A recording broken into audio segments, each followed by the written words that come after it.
नमस्कार, स्वागत है आपका ज्ञान वृक्ष के इस ऑनलाइन क्लास में। दोस्तों, पिछली क्लास में मैंने आप लोगों को पढ़ाया था उत्तर भारत की नदियों के बारे में, जिसमें गंगा के बारे में पढ़ाया था और गंगा के सहायक नदियों के बारे में भी पढ़ाया था। उसमें आपकी जमुना नदी है, यमुना के बाद चंबल के बारे में भी बताया था, कोसी हो गई, रामगंगा नदी, गंडक, बूढ़ी गंडक, सोन, ये सभी नदियों के बारे में बताया था। उसके बाद मैंने दामोदर तक बताया था, दामोदर के बाद हुगली नदी, बंगाल की खाड़ी, ये सारा चीज मैंने बता दिया था। आज हम लोग पढ़ेंगे दक्षिण भारत की नदियों के बारे में। उत्तर भारत की नदियां समाप्त हो चुका है, अब हम लोग पढ़ेंगे दक्षिण भारत की नदियों के बारे में। तो इसे ध्यान से आप लोग सुनेंगे और ध्यान से पढ़िएगा, क्योंकि यहाँ से भी कुछ प्रश्न पूछे जाते हैं। ज़्यादातर प्रश्न उत्तर भारत की नदियों से ही पूछा जाता है, नॉर्थ इंडिया की नदियों से ही पूछे जाते हैं, लेकिन कुछ प्रश्न ऐसे होते हैं जो दक्षिण भारत से पूछे जाते हैं। तीन मुख्य नदी है जहां से प्रश्न बार बार पूछे गए हैं दक्षिण भारत की नदियों में: गोदावरी, कृष्णा, कावेरी। इन तीनों के बारे में थोड़ा अच्छे से पढ़ लिया जाएगा। तो चलिए पहले अंतर में बता देता हूं। देखिए, जैसे मान लो कि ये उत्तर भारत की नदियां हैं और मान लो ये दक्षिण भारत की नदियां हैं, दक्षिण भारत। तो अब मुझे एक बात बताइए, यहां पे मैं इंडिया बता दे रहा हूं कि ये इंडिया है, ये इंडिया है। अगर आपसे कहा जाए कि उत्तर भारत की नदियां ज्यादा तेजी से बहेगी या दक्षिण भारत की नदियां, मतलब धारा ज्यादा किसका तेज होगा, तो उत्तर भारत की नदी। क्यों? क्योंकि यहां पड़ता है हिमालय और ये सभी नदी हिमालय से निकलती है, तो ऊंचाई से जो नदी निकलेगी उसकी जो स्रोत होगा वो बहुत तेज होगा, जिसके चलते यहाँ मिट्टी का कटाव भी बहुत अधिक करेगी। यही कारण है कि उत्तर भारत की नदियाँ विशाल डेल्टा का निर्माण करती है, मतलब ये बंगाल की खाड़ी में आकर के गंगा बहुत बड़े डेल्टा का निर्माण करती है, इसे ध्यान में रखना है। अच्छा, जो जहां धारा तेज होगी वहां पर मिट्टी का कटाव भी अधिक होगा, तो मिट्टी का कटाव सबसे ज्यादा कौन सी नदियां करती है? उत्तर भारत की नदियां करती है, याद रखना है। उसके बाद अगर बात किया जाए कि दक्षिण भारत की नदियों का जो बहाव होता है वो स्लो क्यों होता है, क्योंकि मैंने आप लोगों को बताया था कि दक्षिण भारत का जो क्षेत्र है, साउथ इंडिया, ये पहले बना है और ये सबसे कठोर चट्टानों से बना हुआ है, जिसके कारण नदियों को मतलब काटने का क्षमता नहीं है। नदियां से सकरा मार्गों से होकर बहते रहती है और जाकर के बंगाल की खाड़ी में मिल जाती है और अरबियन सी में मिल जाती है। कहने का मतलब यह है कि अगर आपसे प्रश्न पूछ देगा कि कौन सी नदियां बारहमासी होती है, उत्तर भारत की, दक्षिण भारत की, तो देखिए एक बात याद रखेंगे कि जो हिमालयी नदियां हैं ये बारहमासी होती है। बारहमासी कहने का मतलब कि मौसमी नहीं, मतलब सिर्फ वर्षा के दिनों में ही पानी नहीं लाती है, यहाँ सालों भर बर्फ जमा रहता है। हिमालय पर सालों भर बर्फ जमा रहने के कारण वहां पर बर्फ के रिसाव से, बर्फ के पिघलने से नदियों में सालों भर पानी रहता है, इसीलिए ये नदियां क्या होती है? ये नदियां बारहमासी होती है। लेकिन दक्षिण भारत में कहीं बर्फ नहीं दिखेगा आपको, दक्षिण भारत में किसी भी पहाड़ों पर, पर्वतों पर बर्फ नहीं दिखेगा, इसलिए इधर की नदियां क्या होती है? इधर की नदियां मौसमी होती है, मतलब ये गर्मी के दिनों में सूख जाती है और बरसातों के दिनों में क्या होती है? बरसातों के दिनों में बहती है। तो इसे ध्यान में रखना है। चलिए अब हम लोग देखते हैं कि दक्षिण भारत में कौन कौन सी महत्वपूर्ण नदियां हैं। एक बात और याद रखना है कि कौन सी नदी किधर गिरती है, ये भी बात जरूर याद रखिएगा। जैसे पूछ देगा आपसे कि कृष्णा नदी कहाँ गिरती है, बंगाल की खाड़ी में या अरब सागर में, तो मैं एक लोकेशन दिखा दे रहा हूं, आप पूरे नदियों को देख लीजिए, आपको पता चल जाएगा।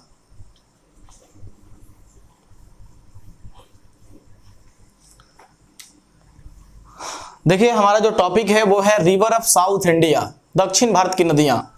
तो मैं दक्षिण भारत का एरिया को दर्शाता हूं। देखिए ये हमारा साउथ इंडिया है, दक्षिण भारत का क्षेत्र है। अब देखिए दक्षिण भारत के क्षेत्र में यहां से एक नदी आती है, यहां से, इस नदी का नाम है स्वर्ण रेखा। कौन सी नदी है? स्वर्ण रेखा। इंग्लिश में या हिंदी में नाम एक ही होता है, स्वर्ण रेखा। अब मुझे बताइए कि ये एरिया कौन सा है? ये जो एरिया आप देख रहे हैं ये एरिया कौन सा है? बिल्कुल बंगाल की खाड़ी है। और ये एरिया कौन सा है? ये एरिया अरब सागर का है। तो ये बंगाल की खाड़ी है और ये कौन सा है, अरब सागर है। तो जो नदी इधर गिरेगी वो बंगाल की खाड़ी में गिरेगी और जो नदी इधर गिरेगी वो कहाँ गिरेगी, अरब सागर में गिरेगी। तो अब देखिए आगे, अब यहां से आगे बढ़ेंगे आप यहां से, तो अगली जो नदी है ये, इस नदी का नाम है ब्राह्मणी नदी। कौन सी नदी है ये, ब्राह्मणी। उसके बाद आगे है एक नदी मिलेगी आपको, महानदी। कौन सी नदी है, महानदी। उसके बाद एक नदी मिलेगी गोदावरी, गोदावरी। उसके बाद एक नदी है कृष्णा, कृष्णा। उसके बाद एक नदी है पेनार। उसके बाद एक नदी है कावेरी। उसके बाद एक नदी है वैगई, वैगई। तो देखिए आप जितनी भी नदियों को देख रहे हैं, स्वर्णरेखा, ब्राह्मणी, महानदी, गोदावरी, कृष्णा, पेनार, कावेरी, वैगई, ये सभी नदियां कहाँ गिरती हैं, बंगाल की खाड़ी में। इसे याद रखेंगे क्योंकि ये बंगाल की खाड़ी का क्षेत्र है, बे ऑफ बंगाल है, बंगाल की खाड़ी बहुत ही महत्वपूर्ण है। तो ये सभी नदियां कहाँ गिरेगी, बंगाल की खाड़ी में। अब यहाँ के बाद इस एरिया में ये अरब सागर का एरिया है। ये कौन सा एरिया है, अरब सागर, अरब सागर। तो अरब सागर में देखिए यहां से ये केरल का क्षेत्र है। ये कौन सा एरिया है, केरल का क्षेत्र है। तो एक नदी है यहां पर जिसका नाम है भरतपुझा, भरतपुझा है। उसके बाद एक नदी है यहां पर, इस नदी का नाम है पेरियार, इस नदी का नाम है पेरियार। और उसके बाद यहां पर कर्नाटक पड़ता है, कर्नाटक के एरिया में यहां पर एक नदी यहां से बहती है और इस नदी का नाम है शरावती, शरावती। उसके बाद यहां से एक नदी बहती है, यहां से, ये गोवा का क्षेत्र है, यहां से एक नदी निकलती है, इस नदी का नाम है मांडवी। और ये यहां से फिर एक नदी इधर बहती है, इस नदी का नाम है जुआरी, जुआरी।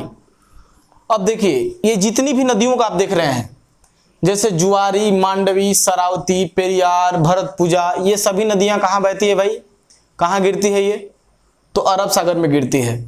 बाकी के ये सभी नदियां कहाँ गिरती है, तो ये नदियां गिरती है बंगाल की खाड़ी में। अब चलिए, अब बारी बारी से सभी नदियों के बारे में हम लोग पढ़ते हैं।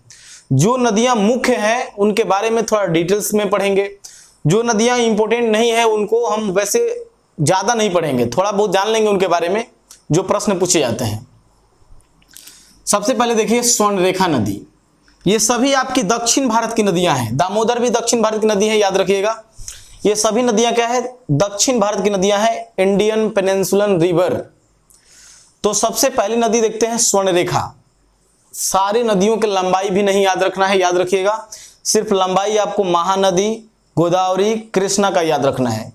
बाकी नदियों का लंबाई कभी एग्जाम में पूछेगा ही नहीं। तो ये जो स्वर्णरेखा नदी है, इसके बारे में जितना भी पॉइंट बता रहा हूं वो सब नोट कर लीजिएगा कहीं पर। देखिए मैं यहां बता दे रहा हूं कि जो स्वर्णरेखा नदी है ये छोटा नागपुर पठार से निकलती है, छोटा नागपुर पठार से। स्वर्णरेखा नदी कहां से निकलती है, छोटा नागपुर के पठार से।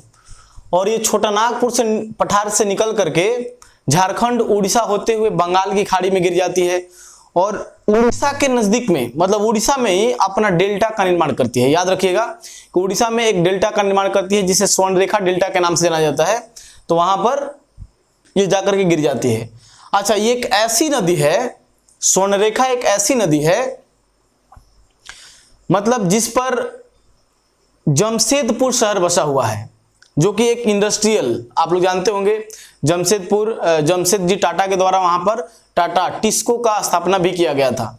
तो मतलब यहाँ पर इंडस्ट्रियल एरिया होने के चलते इस नदी में इतना ज़्यादा पॉल्यूशन हो गया है कि इस नदी को भी जैविक मरुस्थल कहा जाता है, बायो डेजर्ट।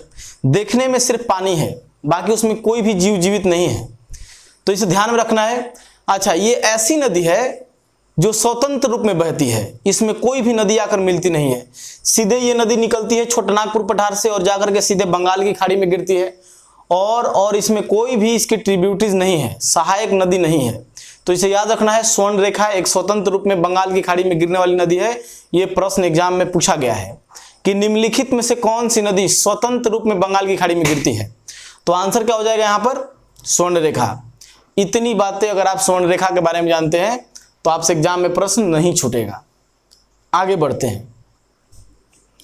अब देखिए, ये जो आप देख रहे हैं ब्राह्मणी नदी, देखिए ब्राह्मणी नदी जो है, इसका निर्माण दो नदियों के बनने से हुआ है। जो ब्राह्मणी नदी आप देख रहे हैं, इसका निर्माण दो नदियों से हुआ है। नदी का नाम है शंख और एक नदी का नाम है कोयल। शंख और कोयल नदी, ये दोनों नदियां, शंख और कोयल, झारखंड छत्तीसगढ़ से निकल के आती है, और ये दोनों जहां पर आकर के मिलती है वहां पे कौन सी नदी का निर्माण होता है, ब्राह्मणी। बस यही बात आपके एग्जाम में पूछा जाएगा, याद रखिएगा कि शंख और कोयल नदी के मिलने से कौन सी नदी बनती है। तो आंसर क्या लगाएंगे, ब्राह्मणी नदी। ब्राह्मणी नदी किस राज्य में बहती है, उड़ीसा में बहती है। कहाँ गिरती है, तो बंगाल की खाड़ी में गिरती है। इसे याद रखना है। बात समझ गए। कहने का मतलब यह है कि ये देख लीजिए, इसका जो लोकेशन है ये उड़ीसा का क्षेत्र है, और ये महानदी कहाँ बहती है, उड़ीसा में बहती है। तो इसी के साथ तो बहती है ये ब्राह्मणी नदी, तो ये भी उड़ीसा में ही बहती है। इसे याद रखना है। आगे बढ़ते हैं। ये जरूर पॉइंट याद रखिएगा कि शंख और कोयल नदियों के मिलने से किस नदी का निर्माण हुआ है, तो ब्राह्मणी नदी का निर्माण हुआ है। आगे अगला कौन सी नदी है, अगला नदी है महानदी। देखिए महानदी के बारे में मैंने बताया था पिछले वीडियो में कि थोड़ा सा विवाद है कि ये नदी निकलती कहां से है। कुछ किताबें लिखेंगी कि महानदी निकलती है अमरकंटक से, कुछ किताबें लिखती हैं कि नहीं ये छत्तीसगढ़ के रायपुर के सिंहवा पहाड़ी से निकलती है। तो देखिए आप याद रखेंगे एग्जैक्ट लोकेशन छत्तीसगढ़ के रायपुर के सिंहवा पहाड़ी, अगर नहीं दिया हो तो अमरकंटक लगा लेंगे। तो देखिए महानदी का जो स्रोत है, महानदी का स्रोत वो सिंहवा पहाड़ी, सिंहवा पहाड़ी रायपुर छत्तीसगढ़ में। और इसकी जो लंबाई है, लंबाई ये 815 किलोमीटर है, 815 किलोमीटर है। लेकिन ये अमरकंटक से निकलती है तब माना गया है, लेकिन यहां से सिंहवा मतलब रायपुर से निकलती है तो इसकी लंबाई माना जाता है कितना, 851 किलोमीटर। तो देखिए लंबाई में ज्यादा ये नहीं करना है, 851 ही याद रखिएगा, क्योंकि हम लोग मानते हैं क्या सिंहवा पहाड़ी से, तो 851 ही लेकर चलेंगे आप। उसके बाद इसकी जो सहायक नदियां हैं, इसकी सहायक नदियों के बारे में पूछा जाता है कि इसकी कौन कौन सी सहायक नदी है। तो देखिए सहायक नदियां इसकी याद रखेंगे, बड़ा ही महत्वपूर्ण है, एग्जाम में पूछा जाता है। सहायक नदी कौन कौन सी है, ट्रिब्यूटरीज रिवर ऑफ महानदी। तो देखिए एक है इसकी मंडूब, जोंक, तेल, मंडूब, जोंक, तेल। उसके बाद आपका शिवनाथ है, नदी का नाम है शिवनाथ,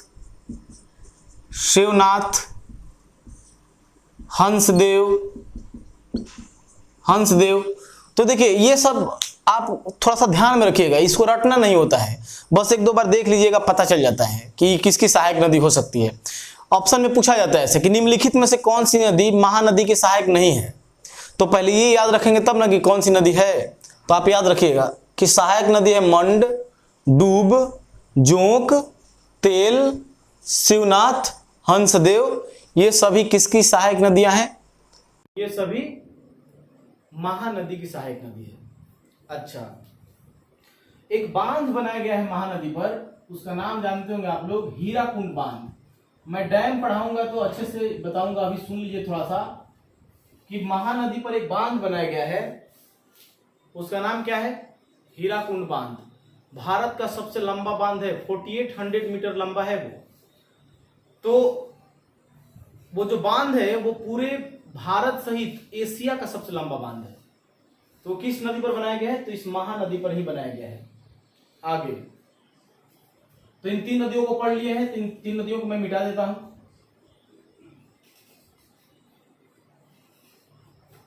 अगली नदी कौन सी है हमारी? गोदावरी। अब देखिए जो गोदावरी नदी है, गोदावरी की लंबाई जरूर पूछा जाएगा एग्जाम में, याद रखिएगा। लेंथ पूछा जाता है।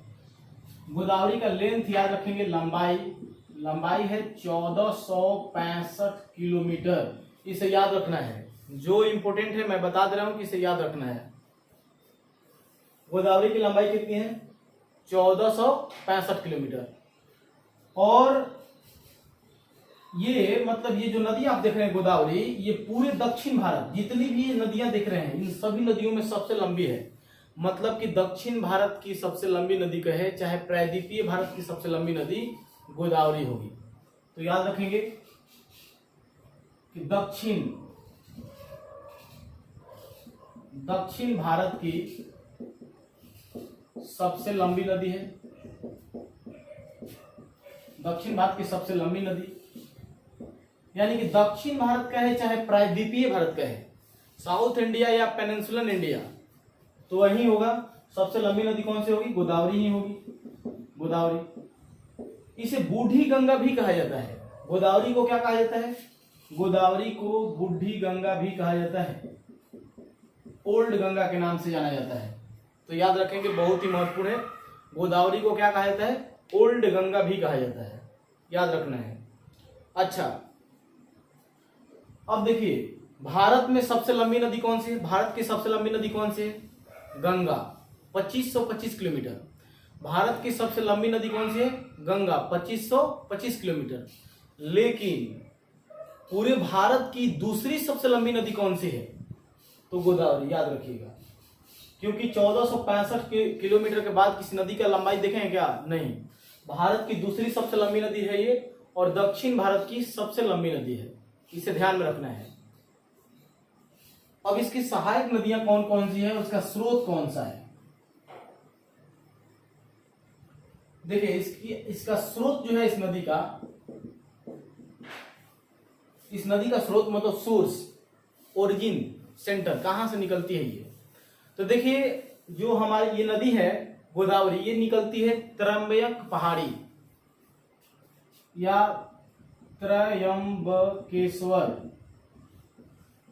पहाड़ी, नासिक। मतलब ये याद रखेंगे कि ये गोदावरी नदी कहां से निकलती है? तो त्रयंबकेश्वर पहाड़ी, नासिक से निकलती है। इसका मतलब साफ साफ है कि नासिक किस नदी किनारे होगा? महाराष्ट्र में है ना नासिक, तो महाराष्ट्र में नासिक किस नदी के किनारे होगा? तो बिल्कुल गोदावरी नदी के किनारे है। नासिक किस नदी किनारे है? गोदावरी नदी किनारे है। बहुत ही महत्वपूर्ण है, याद रखना है इसे। आगे देखते हैं। अब इसकी सहायक नदियों को जरूर याद रखिएगा, वीवीआई है। इसकी सहायक नदियां बहुत ही महत्वपूर्ण है, इसे याद रखना है। सहायक नदियां, tributaries river of Godavari, Godavari की सहायक नदियां। तो गोदावरी की सहायक नदियों का नाम ज्यादातर प से मिलेगा, इंग्लिश में पी से मिलेगा, जैसे प्रणहिता, परौरा, पैनगंगा, ये सब नदियों का नाम मिलेगा। तो देखिए पैनगंगा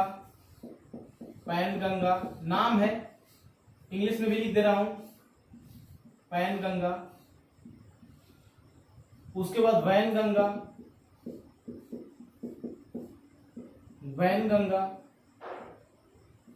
उसके बाद परवरा,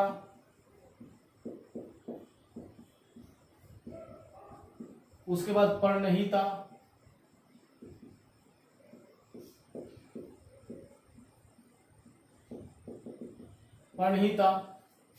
उसके बाद इंद्रावती,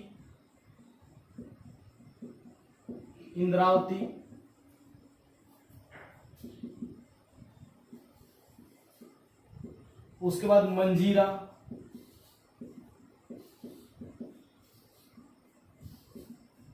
तो देखिए ये जो भी नदी आप देख रहे हैं ये पूछा जाता है एग्जाम में, सबसे ज्यादा महत्वपूर्ण है, ये सबसे ज्यादा महत्वपूर्ण है, इसे याद रखिएगा। इंद्रावती, क्योंकि इंद्रावती गोदावरी की सबसे लंबी सहायक नदी है। Longest tributaries of Godavari is Indravati, मतलब इंद्रावती नदी जो है वो गोदावरी की क्या है, सबसे लंबी सहायक नदी है। तो याद रखना है, देखिए सहायक नदियां पैनगंगा, वैनगंगा, प्रवरा, पर्णहिता, इंद्रावती, मंजीरा, ये सभी किसकी सहायक नदियां हैं? तो ये सभी गोदावरी की सहायक नदी है। आगे बढ़ते हैं, इतनी बातें जरूर याद रखिएगा, बहुत ही महत्वपूर्ण है।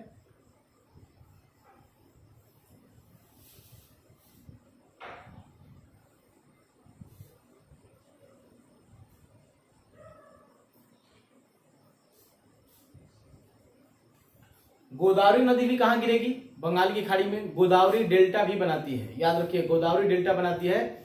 और ये यहाँ पे महाराष्ट्र से, नासिक से निकलती है, तो महाराष्ट्र के बाद यहाँ मध्य प्रदेश के कुछ एरिया में टच करती है, उसके बाद आंध्र प्रदेश होते हुए बंगाल की खाड़ी में निकल जाती है। मतलब ये तीन राज्यों से होकर के जाती है। आगे देखिए, अब नदी है कृष्णा।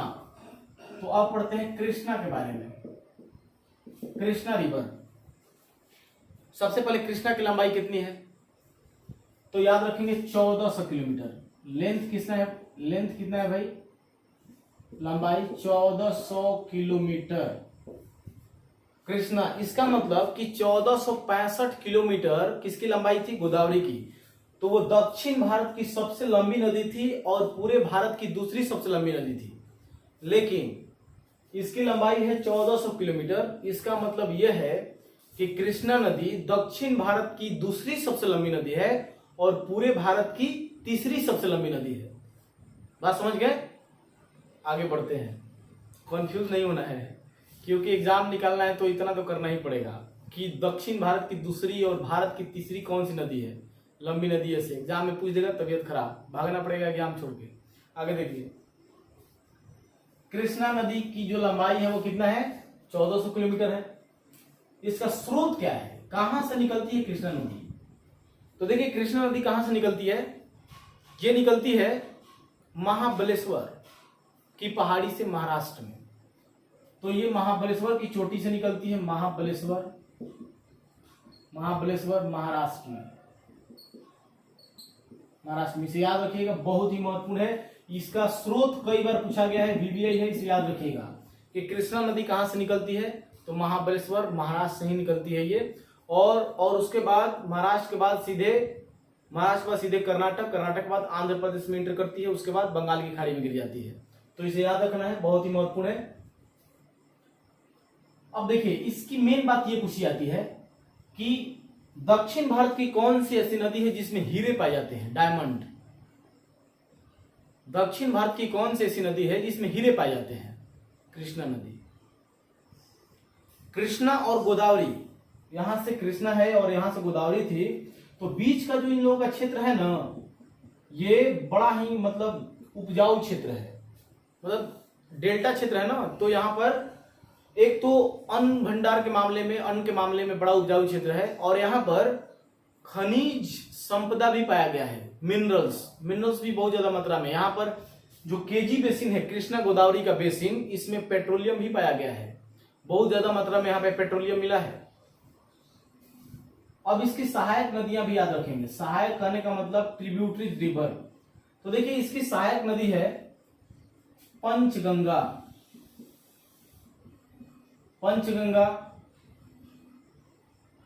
उसके बाद दूधगंगा, पंचगंगा, उसके बाद दूधगंगा। देखिए उस गोदावरी की सहायक नदियों में मैंने पैनगंगा, वैनगंगा बताया था।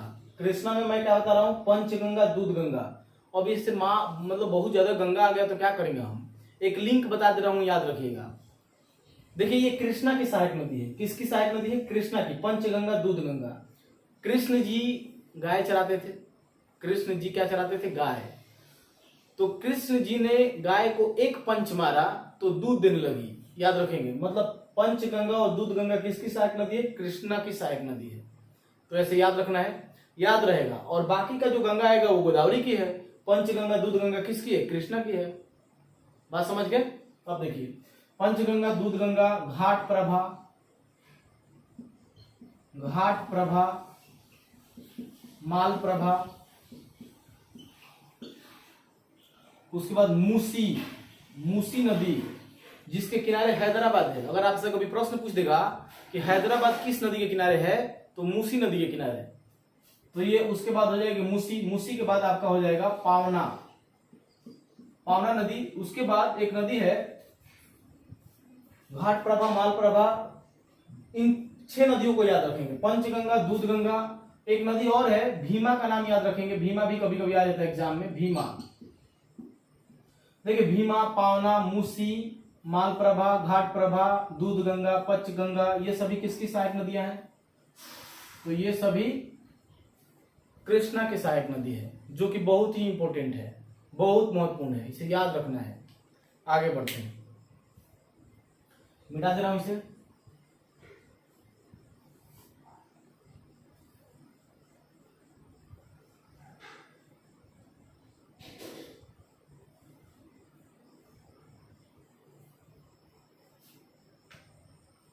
कृष्णा हो गया। कृष्णा भी कहां गिरती है? बंगाल की खाड़ी में। अब उसके बाद ये जो नदी है, इस नदी का नाम है पेनार। क्या नाम है? पेनार। तो देखिए पेनार उतनी महत्वपूर्ण नदी नहीं है, बस इसके बारे में एक पॉइंट याद रखिएगा कि इसका जो स्रोत है ना पेनार नदी का, वो नंदी हिल्स, नंदी हिल्स, नंदी की पहाड़ी, ये पड़ता है कर्नाटक में, वहां से निकलती है। इसे याद रखेंगे, पेनार नदी का जो स्रोत है वो कहां से निकलती है? नंदी हिल, कर्नाटक से। लेकिन एक प्रश्न बार बार एग्जाम में पूछा गया है कि कौन सी नदी कृष्णा और कावेरी के बीच से बहती है? तो देखिए ऊपर में यहां से कृष्णा बह रही थी और ये कावेरी है, तो कृष्णा और कावेरी के बीच से होकर कौन सी नदी बह रही है? तो ये बह रही है कौन सी? पेनार। तो याद रखिएगा कि वीवीआई है, ये पूछा जाता है कि कृष्णा एवं कावेरी के बीच से होकर बहती है, बीच से होकर बहती है। समझ गए? बहुत ही महत्वपूर्ण है। आगे देखते हैं,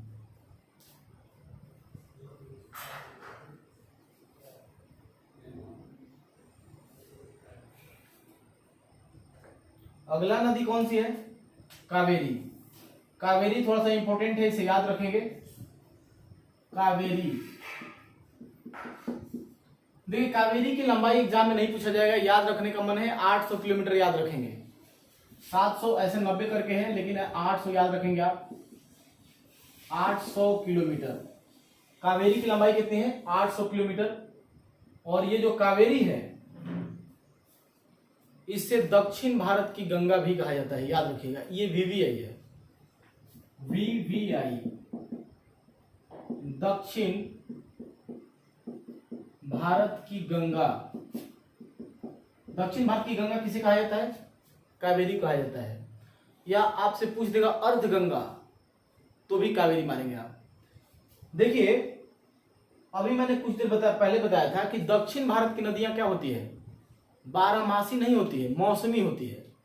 लेकिन दक्षिण भारत की नदियों में कावेरी एकमात्र ऐसी नदी है जो क्या है? जो 12मासी है। मतलब कहने का नगरों का जल हमेशा इसमें आते रहता है, जिसके चलते ये 12मासी नदी है, इसे याद रखिएगा। और इसका जो एरिया है, इसका जो किनारा है, जैसे ये कावेरी नदी का क्षेत्र है, तो ये पूरा चावल के उत्पादन के लिए प्रसिद्ध है। हमेशा पानी रहने के चलते यहाँ पे चावल का ज्यादा उत्पादन किया जाता है। इसीलिए कावेरी नदी के बेसिन को चावल का कटोरा कहा जाता है, याद रखना है। चावल का कटोरा, चावल का rice bowl of South India, चावल का कटोरा। तो चावल का कटोरा किसको कहा जाता है? कावेरी नदी के बेसिन को कहा जाता है, याद रखिएगा, क्योंकि वहां सालों भर ये बहती है। तो कभी कभी प्रश्न ऐसे पूछा जाता है कि दक्षिण भारत की कौन सी ऐसी नदी है जो सालों भर बहती है? तो क्या बताएंगे आप? कावेरी नदी। अब इसका स्रोत क्या है? इस नदी का स्रोत क्या है? ये कहां से निकलती है? तो देखिए कावेरी नदी निकलती है कर्नाटक में, एक डिस्ट्रिक्ट है, जिला, कर्नाटक में एक जिला है जिसका नाम है कुर्ग। कावेरी नदी का स्रोत जो है वो कर्नाटक में, कर्नाटक के कुर्ग जिले, कर्नाटक के कुर्ग डिस्ट्रिक्ट के ब्रह्मागिरी पहाड़ी से,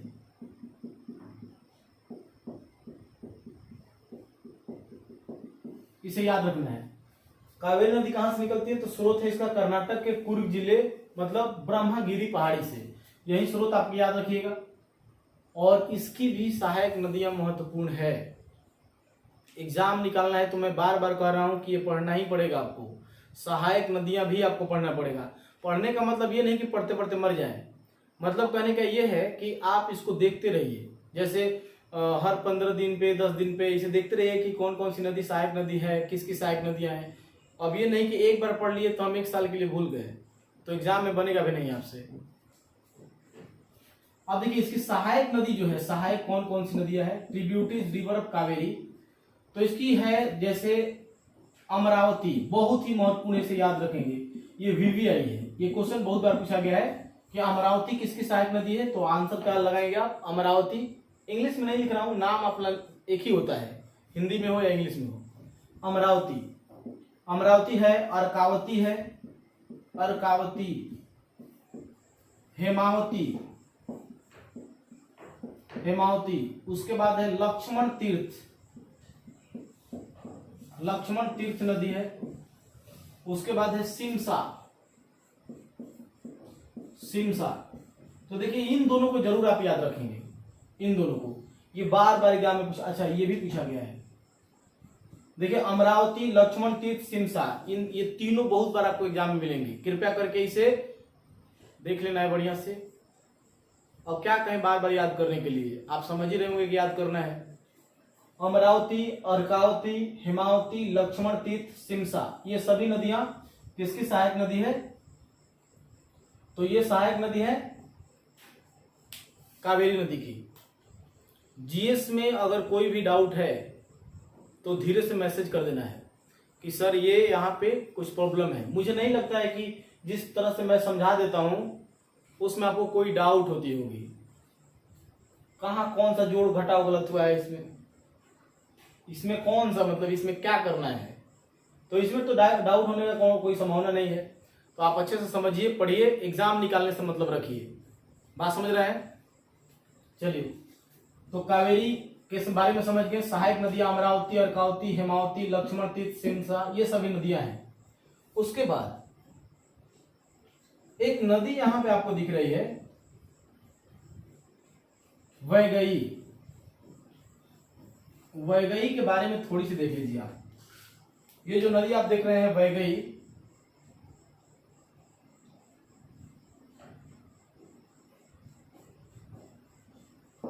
वैगई, देखिए वैगई के बारे में कुछ याद नहीं रखना है। एक शहर का नाम सुने होंगे आप लोग, मदुरई शहर।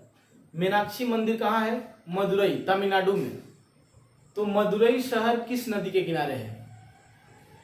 बार बार एग्जाम में पूछा गया, इसीलिए इसको मैं लिख दिया हूं। आप याद रखेंगे इसका स्रोत, स्रोत याद रखेंगे, वर्षानाद, वर्षानाद, वर्षानाद हिल्स पहाड़ी। मतलब ये वैगई नदी जो है ये कहां से निकलती है? वर्षानाद पहाड़ी से निकलती है, और वर्षानाद पहाड़ी से निकलती है और सीधे कहां निकलती है? बंगाल की खाड़ी में आ जाती है।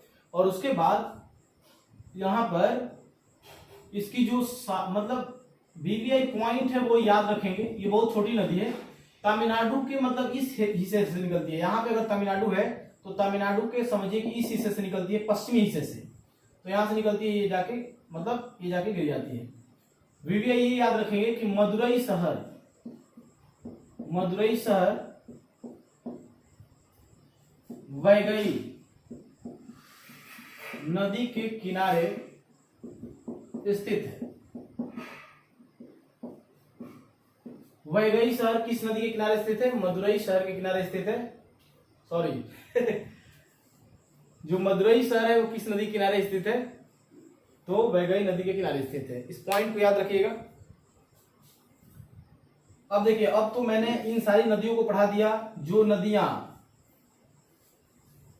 बंगाल की खाड़ी में गिरती है।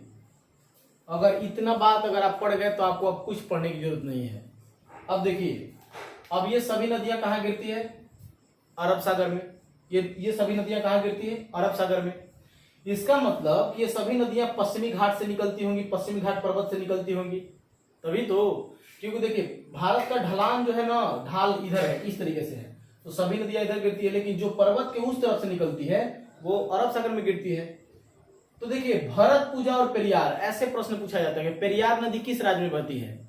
तो अंधा आदमी भी बता देगा, जो ब्लाइंड होगा अंधा आदमी, वो भी बता देगा कि पेरियार नदी केरल में बहती है। और भरतपुजा भी कहाँ बहती है? केरल में बहती है। लेकिन केरल की सबसे लंबी नदी कौन सी है? भरतपुजा। केरल की सबसे लंबी नदी कौन सी है? भरतपुजा। एक परियोजना है, नाम जानते होंगे आप लोग, इडुक्की परियोजना। इडुक्की परियोजना पेरियार नदी पर ही पड़ता है, केरल में, याद रखना है, बड़ा पूछा जाता है। इडुक्की परियोजना पेरियार नदी पर केरल में स्थित है। बात समझ गए? अच्छा, अब देखिए, अब क्या करेंगे कि इस नदी को भी याद रखिएगा। शरावती नदी जो है ये कर्नाटक से निकलती है, ब्रह्मागिरी के पहाड़ी से, मतलब ब्रह्मागिरी पहाड़ी के पश्चिमी हिस्से से, निचले हिस्से से निकलती है। और ये इसलिए फेमस है कि यहाँ पे आप लोग जानते होंगे कि शरावती नदी पर जोग या गुरसप्पा,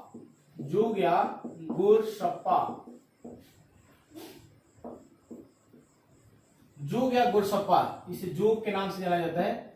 जोग या गुरसप्पा भारत का सबसे ऊंचा जलप्रपात है। जोग या गुरसप्पा भारत का सबसे ऊंचा जलप्रपात है, जिसे महात्मा गांधी जलप्रपात भी कहा जाता है। शरावती नदी पर कर्नाटक में स्थित है। इसी के लिए यह नदी बड़ा फेमस है, बार बार एग्जाम में पूछा जाता है।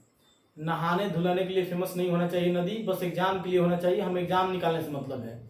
तो कहने का मतलब यह है कि इस नदी के बारे में याद रखिएगा कि शरावती नदी कर्नाटक में जो है, वहां पर जोग या गुरसप्पा जलप्रपात स्थित है, जिसे महात्मा गांधी जलप्रपात भी कहा जाता है। तो याद रखना है, 260 मीटर ऊंचाई है इसका, बता दूंगा मैं आगे वाटरफॉल पढ़ाऊंगा तो। उसके बाद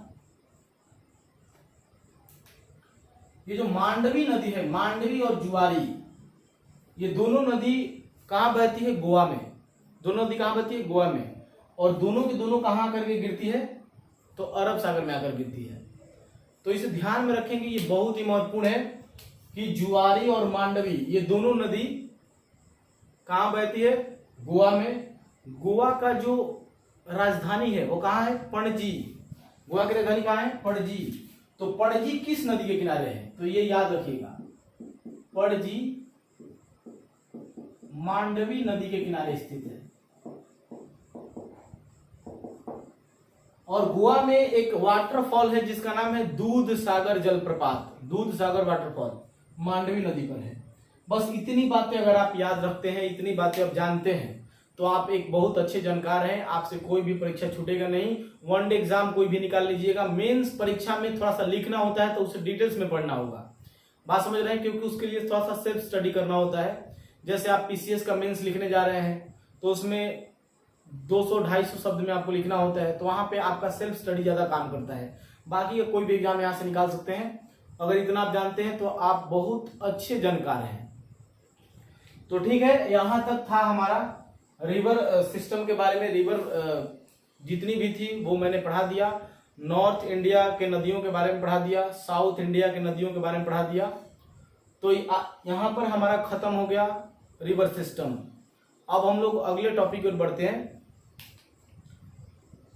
हेडिंग डालेंगे, लिखेंगे कि हिमालय के प्रमुख दर्रे, हिमालय में स्थित प्रमुख दर्रे। दर्रा मतलब बताया था ना आप लोगों को, पाल घाट, घोर घाट, थाल घाट, मतलब दो पहाड़ों के बीच में गैप जो हो जाता है उसे दर्रा कहा जाता है। तो हेडिंग डालेंगे भारत के प्रमुख दर्रे। देखिए, दर्रे में लोकेशन नहीं देखना है, बस नाम याद रखना है, काफी है, उतना एग्जाम में आता है।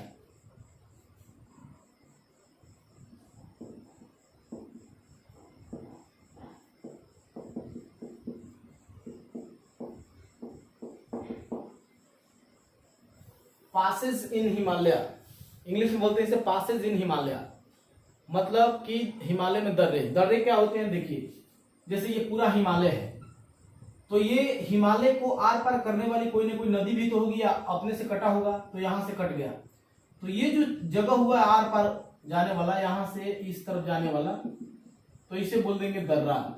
बात समझ रहे हैं? मतलब कि पहाड़ों में दर्रे पाए जाते हैं एक छोर से दूसरे छोर जाने के लिए, मतलब गैप को बोलते हैं, गैप बिटवीन टू माउंटेन्स, दो पर्वतों के बीच के गैप को क्या कहते हैं? दर्रा। अब देखिए हिमालय में कौन कौन से दर्रे हैं, हिमालय कर लीजिएगा यहां पर, हिमालय।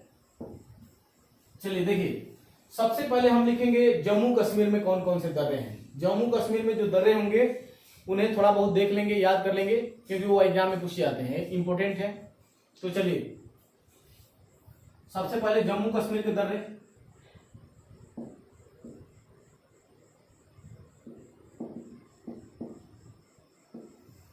जम्मू कश्मीर के कौन कौन से दर्रे हैं, तो सबसे पहले बानिहाल दर्रा, सबसे पहले बानिहाल दर्रा, इंग्लिश में भी लिख दूं, लिख लीजिए बानिहाल पास। उसके बाद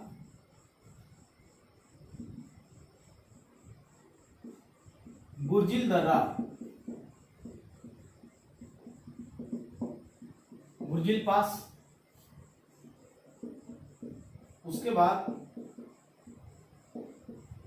काराकोरम दर्रा,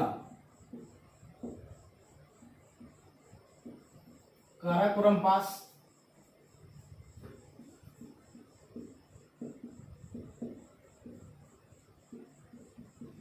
पीर पंजाल दर्रा,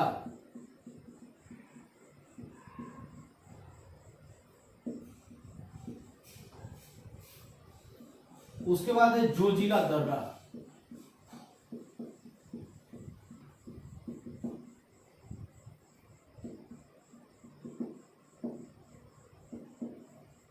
देखिए इन 5-6 दर्रों को आप अच्छे से देख लेंगे।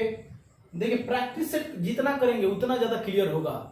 मैं जो जो पढ़ाता हूं उसका प्रैक्टिस कहीं से हो सके तो, नहीं तो मैं आपको दे दूंगा, लेकिन जियोग्राफी खत्म होने के बाद, जियोग्राफी जैसे ही समाप्त होगा मैं आपको एक जियोग्राफी का पीडीएफ में एमसीक्यू दे दूंगा, मतलब मल्टीपल चॉइस क्वेश्चन दे दूंगा, उसमें आप सॉल्व कर लेंगे।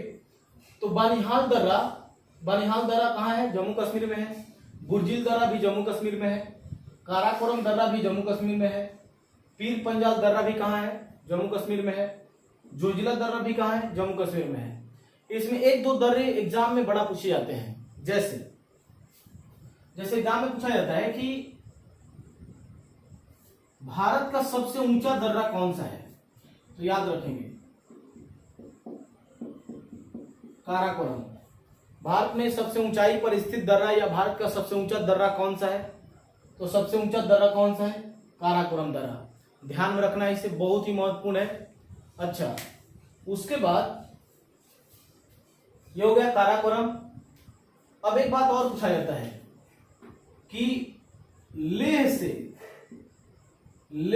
श्रीनगर को कौन सा दर्रा जोड़ता है? लेह जो जगह है, लेह से श्रीनगर जाने के लिए आप ऐसे थोड़े चले जाएंगे, बर्फ और पहाड़ियों से ढका हुआ है, दर्रा से होके जाएंगे। तो लेह से श्रीनगर को कौन सा दर्रा जोड़ता है? तो नाम है जोजिला। इसे याद रखेंगे, बहुत ही महत्वपूर्ण है, जोजिला दर्रा। जोलेसरी याद रखिए, जोलेसरी। जोजिला दर्रा लेह और श्रीनगर को जोड़ता है। जोजिला दर्रा लेह और श्रीनगर को जोड़ता है, जोलेसरी। तो इसे याद रखना है।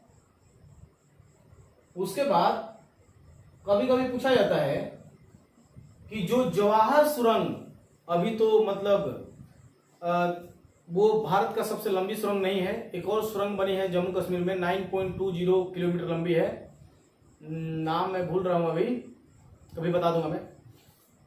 जवाहर सुरंग पहले भारत की सबसे लंबी सुरंग थी। तो जवाहर सुरंग कौन से दर्रे में पाई जाती है? तो याद रखेंगे इस दर्रे में, जवाहर सुरंग। जवाहर सुरंग बनिहाल दर्रे में पाई जाती है। बहुत ही महत्वपूर्ण है, इसे ध्यान में रखना है, इसे याद ही रखना है, ये एग्जाम में पूछा ही जाता है। तो इन तीनों बात को किसी भी तरीके से रट जाइए, पढ़ जाइए। जोजिला दर्रा लेह से श्रीनगर को जोड़ता है। काराकोरम दर्रा भारत का सबसे ऊंचा दर्रा है।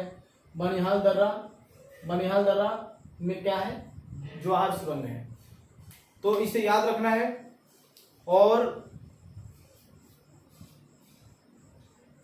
जम्मू कश्मीर के दर्रे हैं ये। अब आते हैं हिमाचल प्रदेश में कौन कौन से दर्रे हैं, तो चलिए देख लेते हैं हिमाचल प्रदेश में स्थित दर्रे।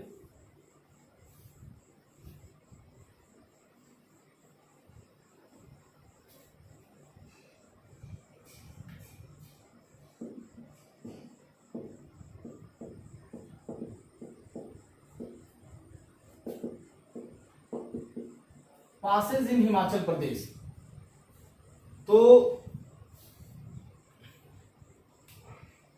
देखिए एक है वहां पर रोहतांग दर्रा जहां से मैंने बताया था कि वहां से रावी नदी, ये सभी नदियां निकलती है। वहां पे एक बड़ा लच्चा दर्रा है, तो देखिए बड़ा लच्चा दर्रा,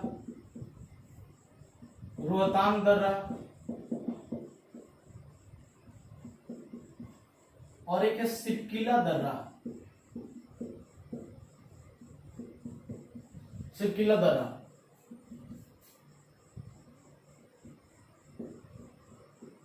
बड़ा लच्चा दर्रा,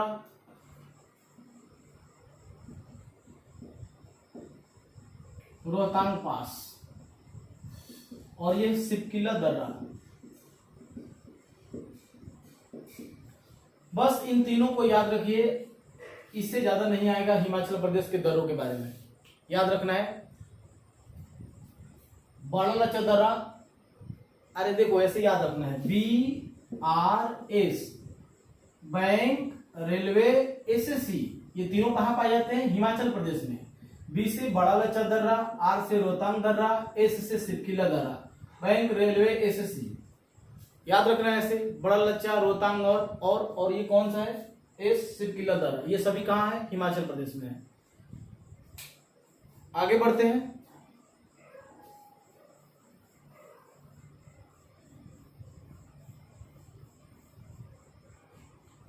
अब है उत्तराखंड में स्थित दर्रे।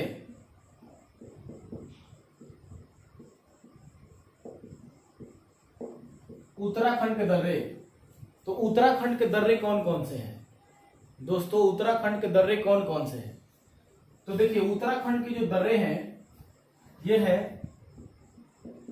माना दर्रा,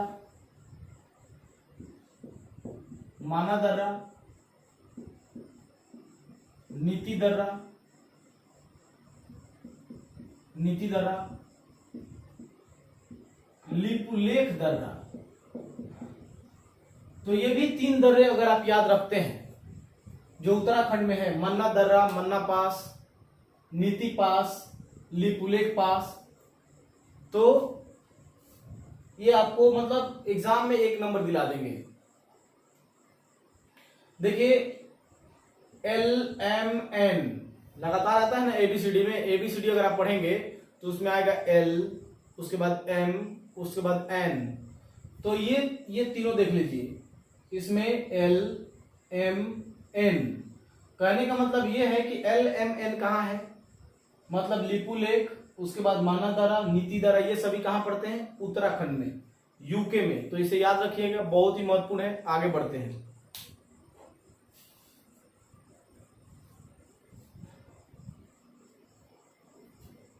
अब देखिए उसके बाद सिक्किम में कौन कौन से दर्रे हैं,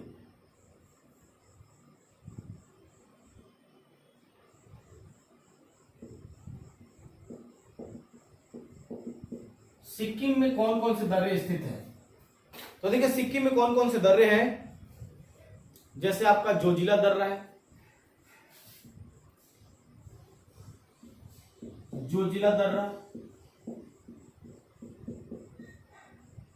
जयलेपला दर्रा, इन दोनों दर्रों को याद रखिएगा, एग्जाम में ये बहुत ही महत्वपूर्ण है, VVI है।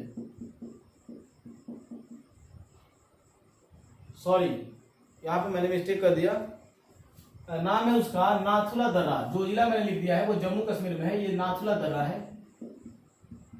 नाथुला दर्रा। तो नाथुला दर्रा और जलेपला दर्रा ये दोनों कहाँ है? ये दोनों पड़ता है सिक्किम में, इसे याद रखेंगे। और इसमें जो तीस्ता नदी है, तीस्ता नदी, उसके द्वारा जलेपला दर्रे का निर्माण किया जाता है। जब भारत और चीन के साथ कुछ विवाद होता है तो चीन तुरंत नाथुला दर्रा बंद करता है, क्योंकि हमारे भारत और चीन के बीच में जो व्यापार होता है वो किस दर्रे से होता है? नाथुला दर्रा से होता है। अब देखते हैं अरुणाचल प्रदेश में स्थित दर्रे। अरुणाचल प्रदेश में दर्रे। तो अरुणाचल प्रदेश के कौन कौन से दर्रे हैं? देखिए, एक दर्रा है वहां पे बोमबिंडला,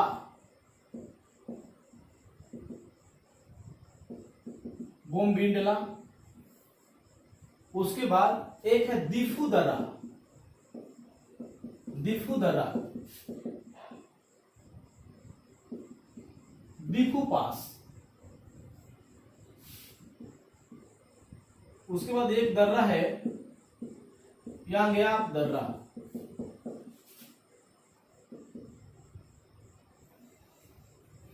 इन तीनों का भी नाम आपको याद रखना है। अरुणाचल प्रदेश में कौन कौन से दर्रे हैं? तो अरुणाचल प्रदेश में आपका बोमबिंडला, बोमबिंडला, दिफू, यांगयाप, ये तीनों याद रखेंगे, बहुत ही महत्वपूर्ण है। उसके बाद एक और स्टेट में है, एक ही दर्रा है उसमें, उसका भी नाम याद रखिएगा, वो वीवीआई है।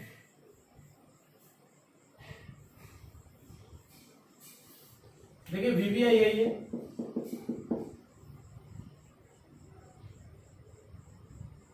ये मणिपुर में दर्रे हैं। एक ही दर्रा है मणिपुर में जिसका नाम है, जो एग्जाम में पूछा जाता है बार बार, तुजू दर्रा। तुजू दर्रा के बारे में याद रखेंगे। तुजू पास, तुजू दर्रा कहां है भाई? तो तुजू दर्रा है हिमाचल प्रदेश में। तो देखिए मैंने रिवर सिस्टम समाप्त कर दिया, हिमालयी दर्रे के बारे में पढ़ा दिया, पश्चिमी घाट के दर्रे के बारे में पहले ही पढ़ा दिया था, जिसमें आपको थाल घाट, पाल घाट, घोर घाट, सीनकोट, इन सब दर्रों के बारे में बताया था। आज इन सब के बाकी राज्यों के दर्रे के बारे में बता दिया। तो ज्यादा टेंशन नहीं लेना है, सारा तैयारी मेरी जिम्मेवारी में छोड़ दीजिए, जीएस में कवर करा दूंगा पूरा। तो ठीक है, आज मैं इतना ही छोड़ दे रहा हूं।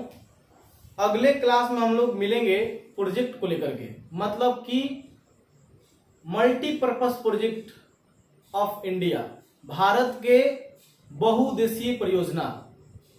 तो भारत के बहुउद्देशीय परियोजना से भी प्रश्न पूछा जाता है। जैसे पूछ देगा कि दामोदर घाटी परियोजना का निर्माण कब हुआ था, या दामोदर घाटी परियोजना किन राज्यों की संयुक्त परियोजना है।